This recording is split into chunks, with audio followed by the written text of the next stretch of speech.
हरे कृष्णा, राधे राधे। सभी भक्तों को सादर प्रणाम। आप सभी भक्तों का दिन शुभ एवं मंगलमय हो।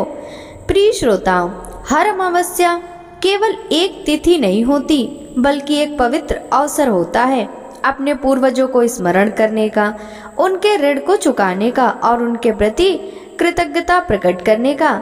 आज की यह आषाढ़ अमावस्या उस पुण्य तिथि का प्रतीक है जहां हम अपने जीवन की जड़ों को, अपने पितरों को श्रद्धा सुमन अर्पित करते हैं। यह दिन पूर्वजों के आशीर्वाद से अपने जीवन को पवित्र और समृद्ध बनाने का अनुपम अवसर है। कहा गया है, पितृ देवो भवा। जो अपने पितरों का पूजन करके उन्हें तृप्त करता है उसे स्वर्ग और मोक्ष दोनों का मार्ग सुलभ होता है। इसलिए प्रिय श्रोताओं, आज कथा से पहले हम सभी सबसे पहले अपने पितरों का ध्यान करेंगे। उनके प्रति अपनी भावनाओं को समर्पित करते हुए पितृ स्तोत्र का श्रवण करेंगे। श्रद्धा के साथ यह पाठ उन्हें अर्पण कर हम अमावस्या की पौराणिक कथा सुनेंगे और जब कथा समाप्त होगी तब हम एक और महान पुण्यदायी कार्य करेंगे। वह है श्रीमद् भगवद गीता के 7वें अध्याय का पाठ। इस पाठ को हम अपने समस्त पितरों को अर्पण करेंगे क्योंकि आज के दिन भगवद गीता का श्रवण और दान पितरों को अक्षय पुण्य प्रदान करता है। तो आइए आज के इस दिव्य अमावस्या अनुष्ठान की शुरुआत करें। पितृभ्य स्वधायुभ्य स्वधा नमः। पितामहेभ्य स्वधायुभ्य स्वधा नमः। प्रापितामहेभ्य स्वधायुभ्य स्वधा नमः। पितरा पितरो त्वं तृप्तं भव पितृभ्यो नमः। हे पितृदेव, आप वही हैं जिन्होंने हमें यह जीवन दिया है। आपके पुण्य कर्मों की छाया में ही हमारा अस्तित्व सुरक्षित है। आज हम आपके चरणों में नमन करते हैं, साष्टांग प्रणाम करते हैं। आपका स्मरण करने से आत्मा निर्मल होती है। आपके तर्पण से घर में सुख शांति आती है। आपके आशीर्वाद से हमारी संतानें उन्नति पाती हैं। हे दिव्य पितरों, अगर पूर्व जन्मों में या इस जन्म में हमसे कोई त्रुटि हो गई हो, आपका स्मरण ना कर पाए, आपके नाम से तर्पण या श्राद्ध ना कर सकें, तो कृपया हमें क्षमा करें। आपकी आत्मा को गंगा जल सा शीतल, चंदन सा पावन और दीपक सा उज्जवल मार्ग प्राप्त हो। हम अर्पण करते हैं आपको तिल, जल, पुष्प और श्रद्धा। हम अर्पण करते हैं आपको अपने प्रेम, अपने भाव और सच्चे हृदय से निकली हुई प्रार्थना। ओम पितृ देवताभ्यो नमः। ओम अमावस्या देव्यो नमः।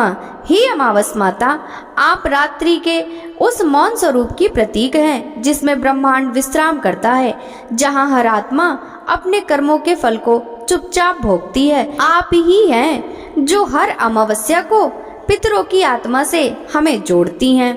आप ही हैं वे रहस्यमय शक्ति हैं जो अंधकार में भी प्रकाश का बीज रोपित करती हैं। हे अमावस माता, हमारे कुल के समस्त पितृ आज आपके सानिध्य में आते हैं। कृपया उन्हें मार्गदर्शन दें, शांति दें, मोक्ष दें। हमारे द्वारा अर्पित तर्पण, श्राद्ध और गीता पाठ आप तक पहुँचे और आप प्रसन्न होएं। जो भी भूल हमसे हुई हो, चाहे अनजाने में या जानबूझकर, आप उन्हें क्षमा करें। हमें विवेक, श्रद्धा और धर्म की राह पर चलने की शक्ति प्रदान करें। हे करुणामयी अमावस माता, अंधकार में दीप बनकर हमारे जीवन को आलोकित करें। पितरों की आत्मा को शांति प्रदान करें और हम सब पर अपना आशीर्वाद बनाए रखें। कुछ व्यक्ति अपने कर्मों से पुण्य अर्जित करके देवलोक और पितृलोक में स्थान पाते हैं और फिर यहाँ अपने योग्य शरीर मिलने तक ऐसी आत्माएं निवास करती हैं। शास्त्रों में बताया गया है कि चंद्रमा के ऊपर एक अन्य लोक है जो पितरलोक कहलाता है। शास्त्रों में पितरों को देवताओं के समान पूजनीय बताया गया है। पितरों के 2 रूप बताए गए हैं, देव पितर और मनुष्य पितर। देव पितर का काम होता है न्याय करना और ये मनुष्य और अन्य जीवों के कर्मों के अनुसार उसका न्याय करते हैं। भगवद गीता में भगवान श्री कृष्ण कहते हैं कि वह पितरों में अयरमा नामक पितर हैं। ऐसा कहकर भगवान श्री कृष्ण यह स्पष्ट करते हैं कि पितर भी वही हैं। पितरों की पूजा करने से भगवान विष्णु की ही पूजा होती है। सामान्य धारणा यह है कि जिनकी मृत्यु हो जाती है वह पितर बन जाते हैं, लेकिन गरुड़ पुराण में यह जानकारी मिलती है कि मृत्यु के बाद मृतक व्यक्ति की आत्मा प्रेत रूप में यमलोक की यात्रा शुरू करती है। इस सफर के दौरान संतान द्वारा प्रदान किए गए पिंडों से प्रेत आत्मा को बल मिलता है।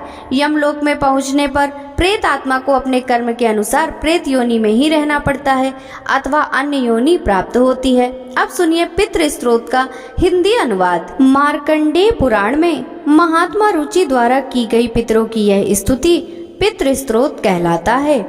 जो सबके द्वारा पूजित अमूर्त अनंत तेजस्वी ध्यानी तथा दिव्य दृष्टि संपन्न है, उन पितरों को मैं सदा नमस्कार करता हूँ। जो इंद्र आदि देवताओं, दक्ष, मारीच, सप्त ऋषियों तथा दूसरों के भी नेता हैं, कामना की पूर्ति करने वाले उन पितरों को मैं प्रणाम करता हूँ। जो मनु आदि राजर्षियों, मुनीश्वरों तथा सूर्य और चंद्रमा के भी नायक हैं, उन समस्त पितरों को मैं जल और समुद्र में भी नमस्कार करता हूँ। नक्षत्रों, ग्रहों, वायु, अग्नि, आकाश और धूलोक तथा पृथ्वी के भी जो नेता हैं, उन पितरों को मैं हाथ जोड़कर प्रणाम करता हूँ।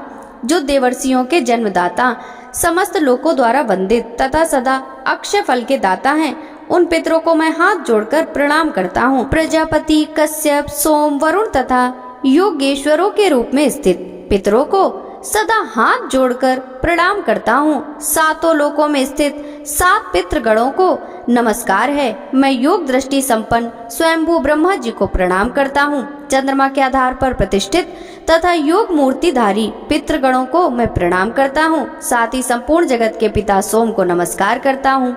अग्नि स्वरूप अन्य पितरों को मैं प्रणाम करता हूँ, क्योंकि यह संपूर्ण जगत अग्नि और सोममय है। जो पितर तेज में स्थित हैं, जो ये चंद्रमा, सूर्य और अग्नि के रूप में दृष्टि गोचर होते हैं तथा जो जगत स्वरूप एवं ब्रह्म स्वरूप हैं, उन संपूर्ण योगी पितरों को मैं एकाग्र चित्त होकर प्रणाम करता हूँ। उन्हें बारंबार नमस्कार है। वे स्वधा भोजी पितर मुझ पर प्रसन्न हो। अब सुनिए अमावस्या की कथा। अमावस्या की तिथि पितरों को समर्पित मानी जाती है। ऐसे में आज के दिन पितरों के निमित्त श्राद्ध, तर्पण, जलदान, पिंडदान आदि कार्य किए जाते हैं। पिंडदान, श्राद्ध, तर्पण आदि कार्य करने के लिए गृहस्थ आश्रम कितना उपयोगी है, यह आप आज इस कथा के माध्यम से जानेंगे। स्वर्ग धाम के अलकापुरी नामक नगरी में एक कुबेर नाम का राजा रहता था। बहुत बड़ा शिव भक्त था। वह हर रोज शिव जी की पूजा किया करता था। राजा के यहाँ हेम नाम का एक माली हर रोज पूजन के लिए फूल लाया करता था। हेम माली की एक सुंदर पत्नी थी जिसका नाम विशालाक्षी था। एक दिन माली मानसरोवर से फूल तो ले आया, परंतु अपनी पत्नी के साथ हास्य विनोद करने लगा। राजा दोपहर तक माली की राह देखता रहा। राजा कुबेर ने अपने सेवकों को आज्ञा दी कि माली के ना आने का कारण पता करो, क्योंकि वह अभी तक फूल लेकर नहीं आया है। सैनिकों ने कहा, महाराज, माली तो बहुत पापी अतिकामी है। वह अपनी स्त्री के साथ हास्य विनोद कर रहा है। यह सुनकर राजा को माली पर बहुत गुस्सा आया और राजा ने उस माली को बुलवाया। हेम माली राजा के सामने डर से कांपता हुआ उपस्थित हुआ। राजा कुबेर ने गुस्से में आकर माली को डांटते हुए कहा कि उसने परम पूजनीय ईश्वर शिव जी महाराज का अनादर किया है, इसलिए वह स्त्री का वियोग सहेगा और मृत्यु लोक में जाकर कोहड़ी हो जाएगा।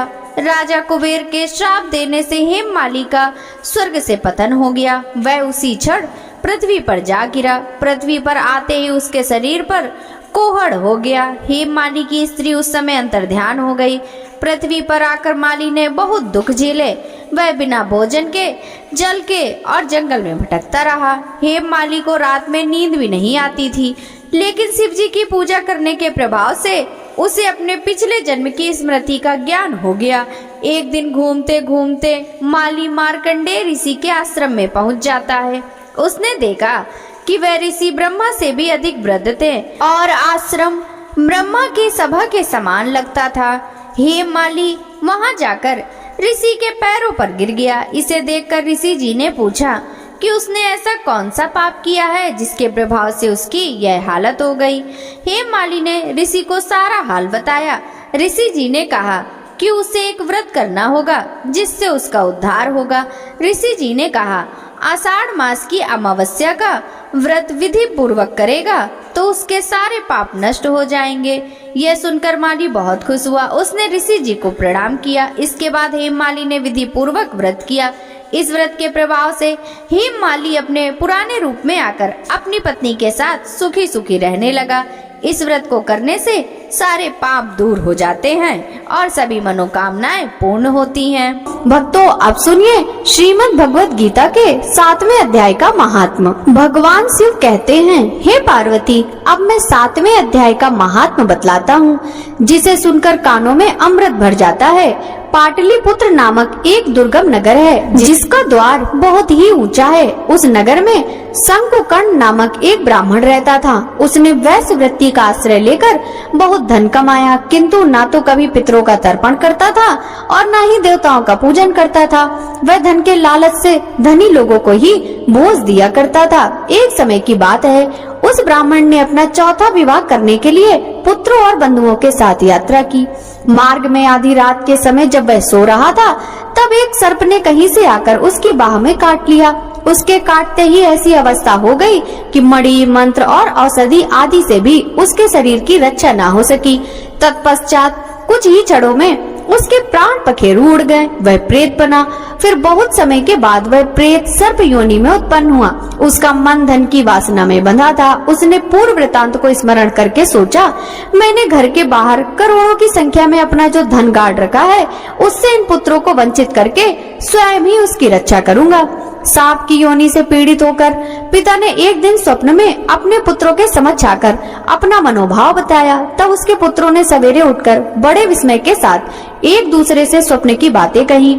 उनमें से मंझला पुत्र कुदाल हाथ में लिए घर से निकला और जहां उसके पिता ने सर्प योनि धारण करके रहते थे, उस स्थान पर गया। यद्यपि उसे धन के स्थान का ठीक ठीक पता नहीं था, तो भी उसने चिन्हों से उसका ठीक निश्चय कर लिया और लोभ बुद्धि से वहां पहुंचकर बिल खोदना आरंभ किया। तभी एक बड़ा भयानक सांप प्रकट हुआ और बोला, अरे मूर्ख, तू कौन है? किस लिए आया है? यह बिल क्यों खोद रहा है? तुझे किसने भेजा है? पुत्र बोला, मैं आपका पुत्र हूँ, मेरा नाम शिव है। मैं रात्रि में देखे हुए स्वप्न से विस्मित होकर यहाँ का धन लेने आया हूँ। पिता बोला, यदि तू मेरा पुत्र है तो मुझे शीघ्र ही बंधन से मुक्त कर। मैं अपने पूर्व जन्म के गाड़े हुए धन के लिए ही सर्प योनि में उत्पन्न हुआ हूँ। पुत्र बोला, पिताजी, आपकी मुक्ति कैसे होगी?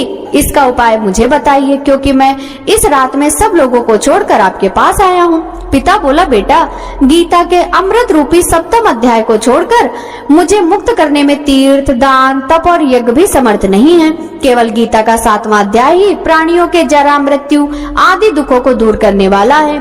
पुत्र, मेरे श्राद्ध के दिन गीता के 7वें अध्याय का पाठ करने वाले ब्राह्मण को श्रद्धा पूर्वक भोजन करवाओ। इससे निसंदेह मेरी मुक्ति हो जाएगी। वत्स, अपनी शक्ति के अनुसार पूर्ण श्रद्धा के साथ वेद विद्या में प्रवीण अन्य ब्राह्मणों को भी भोजन कराना। सर्प योनि में पड़े हुए पिता के यह वचन सुनकर सभी पुत्रों ने उसकी आज्ञा अनुसार तथा उससे भी अधिक किया। तब शंकुकर्ण ने अपने सर्प शरीर को त्याग कर दिव्य देह धारण किया और सारा धन पुत्रों के अधीन कर दिया। पिता ने करोड़ों की संख्या में जो धन उनमें बांट दिया था, उससे वे पुत्र बहुत प्रसन्न हुए। उनकी बुद्धि धर्म में लगी हुई थी, इसीलिए उन्होंने बावली, कुआं, पोखरा, यज्ञ तथा देव मंदिर के लिए उस धन का उपयोग किया और धर्मशाला भी बनवाई। तत्पश्चात 7वें अध्याय का सदा जप करते हुए उन्होंने मोक्ष प्राप्त किया।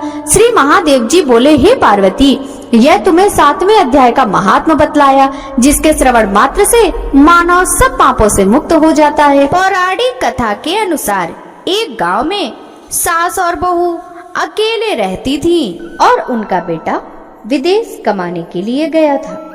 सास और बहू बहुत अच्छे से रहते थी। दोनों एक दूसरे की देखभाल करती थी। एक दिन बहू ने खाना नहीं खाया तो सास ने बहू से पूछा, बहू, आज तुमने खाना क्यों नहीं खाया? तब बहू ने कहा, सासू माँ, आज मेरा अमावस्या का व्रत है, इसलिए मैंने खाना नहीं खाया। तब सासू माँ ने कहा कि बहू, ये व्रत क्या होता है और ये व्रत करने से क्या फल मिलता है, मुझे भी समझाओ। तब बहू ने कहा कि सासू माँ, अमावस्या का व्रत करने से बहुत पुण्य मिलता है, घर में अन्न धन बना रहता है, सुख शांति रहती है तथा अटल सुहाग मिलता है और पुत्र प्राप्ति होती है। इस व्रत में प्रत्येक वर्ष अलग अलग खाना खाया जाता है और विष्णु भगवान के मंदिर में चढ़ावा चढ़ाया जाता है या फिर किसी ब्राह्मण को दान दिया जाता है। इस व्रत में पहले साल शक्कर, घी और चावल से बना खाना खाया जाता है। पहले साल व्रत पूर्ण होने के बाद 1.25 किलो चावल और 1 कटोरी घी तथा 1 कटोरी शक्कर का दान किसी ब्राह्मण को दिया जाता है। दूसरे साल जौ, घी और शक्कर से बना खाना खाया जाता है। जब दूसरे साल व्रत पूर्ण हो जाए तो 1 किलो जौ, 1 कटोरी घी और 1 कटोरी शक्कर किसी मंदिर में चढ़ाएं या फिर किसी ब्राह्मण को दान देना होता है। तीसरे साल गुड़, तिल और घी से बने व्यंजन खाने चाहिए। जब तीसरे साल व्रत पूर्ण हो जाए तो आधा किलो तिल, गुड़ तथा 1 कटोरी घी किसी मंदिर में चढ़ाया जाता है या फिर किसी ब्राह्मण को दान दिया जाता है। इसे ही अमावस्या व्रत कहा जाता है। फिर बहू ने कहा कि इस व्रत का अगर संकल्प लेते हैं तो इसे पूरा करना जरूरी होता है। अगर पूरा नहीं कर सकते तो घर में झगड़ा होता है और अशांति आती है। तब सासू ने कहा, मेरी तो उम्र हो गई है लेकिन तुम यह व्रत करो। और बहू इस व्रत का आरंभ करती है। लेकिन एक दिन बहू ने किसी के कहने पर गेहूं से बनी रोटी खा ली और अमावस्या माता इस बात से नाराज हो गई। जो सास और बहू बहुत ही प्यार से रहती थी, इन दोनों में झगड़े होने लगे। सभी गांव वाले भी हैरान हो गए कि यह सब क्या हो रहा है। सास अपनी बहू से कहने लगी, तुम जब से हमारे घर में बहू बनकर आई हो तब से हमारे घर की लक्ष्मी चली गई। तुम हमारे लिए शुभ नहीं हो।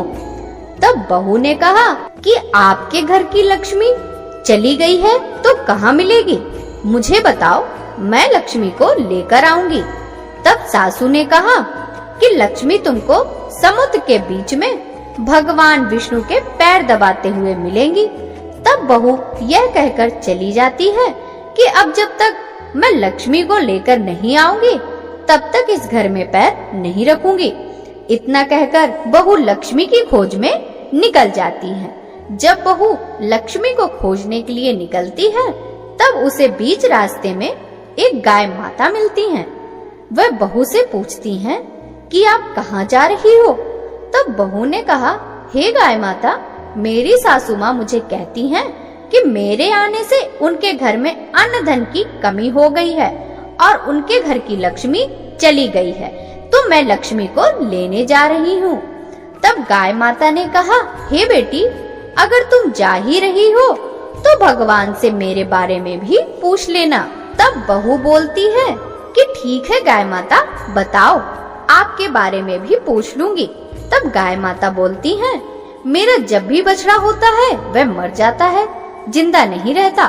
तुम भगवान से पूछ लेना कि मेरे साथ ऐसा क्यों हो रहा है, मैंने कौन से कर्म किए हैं। तब बहू बोली, गाय माता, मैं आपके बारे में जरूर पूछ लूंगी। यह कहकर बहू आगे बढ़ती है। जब आगे जाती है तो बहू को एक घोड़ी मिलती है जिसके गले में घंटी बंधी होती है। घोड़ी ने भी कहा, बेटी, तुम मेरे दुख का निवारण भी भगवान से पूछ लेना। तब बहू ने कहा, जरूर पूछ लूंगी। यह कहकर बहू आगे बढ़ती है। आगे जाते ही बहू को एक अंधा और बहरा बुजुर्ग मिलता है। वह भी बहू से अपनी समस्या भगवान से पूछने के लिए कहता है। तब बहू उसकी समस्या भगवान से पूछने को कहकर आगे बढ़ती है। आगे जाते ही बहू को एक बूढ़ी औरत मिलती है जो हाथ और पैर दोनों से अपाहिज होती है।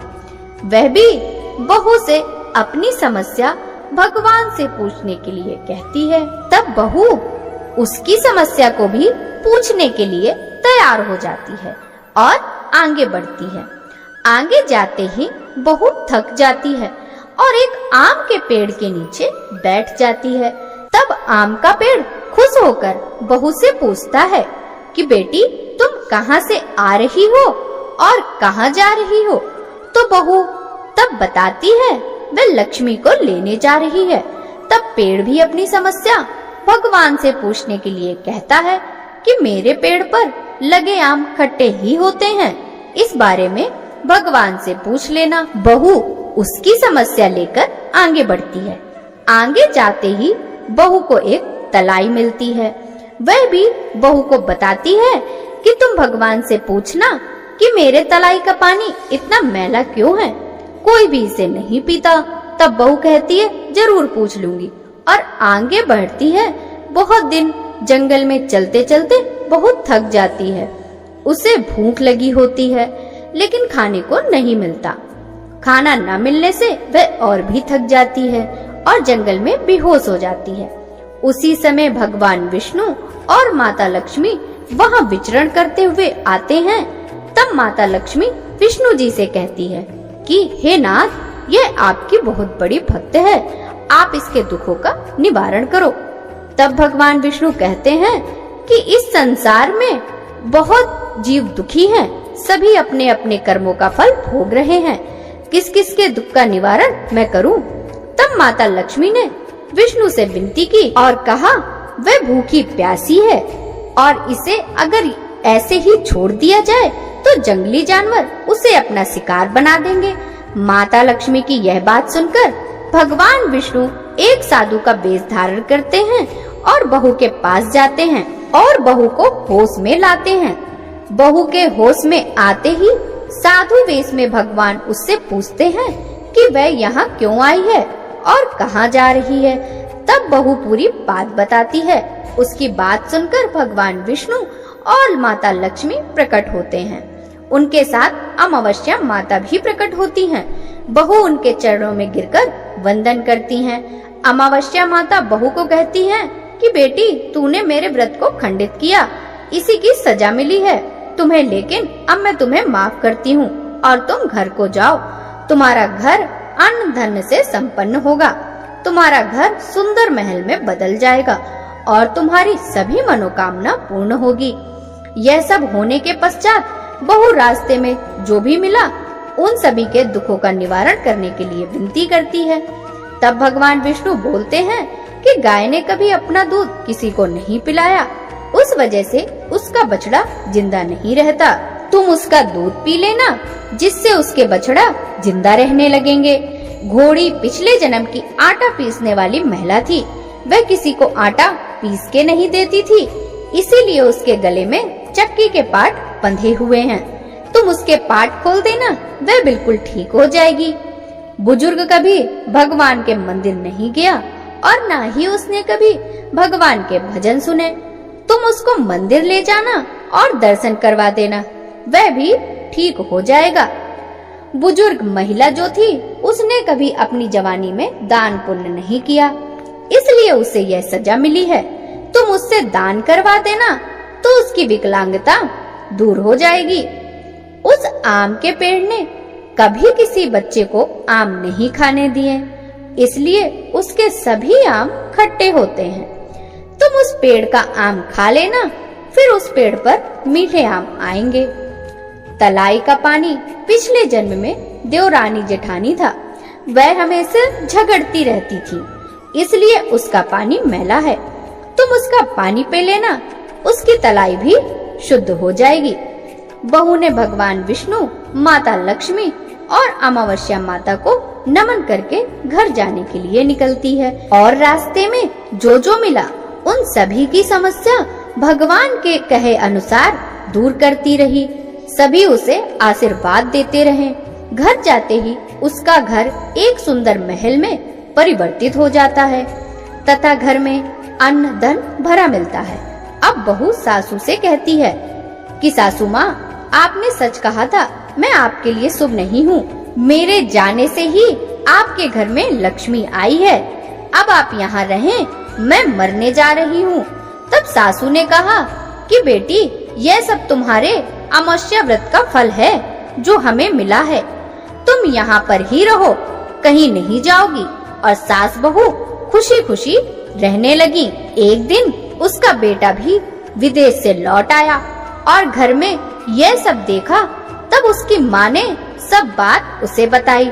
इस तरह वह लोग खुशी खुशी रहने लगे और तीनों मिलकर अमावस माता के व्रत रखने लगे। बोलिए अमावस माता की जय। हे अमावस माता, इस कथा को कहने, सुनने और हुंकारा भरने वाले सभी भक्तों के घर में धन धान्य के भंडार भरना, सभी की रक्षा करना। यह थी अमावस माता की कथा। कथाएं पसंद आई हो तो वीडियो को लाइक करके भक्तों के साथ शेयर कीजिएगा। साथ ही चैनल को भी सब्सक्राइब कीजिएगा। सभी भक्तों को हरे कृष्णा, राधे राधे।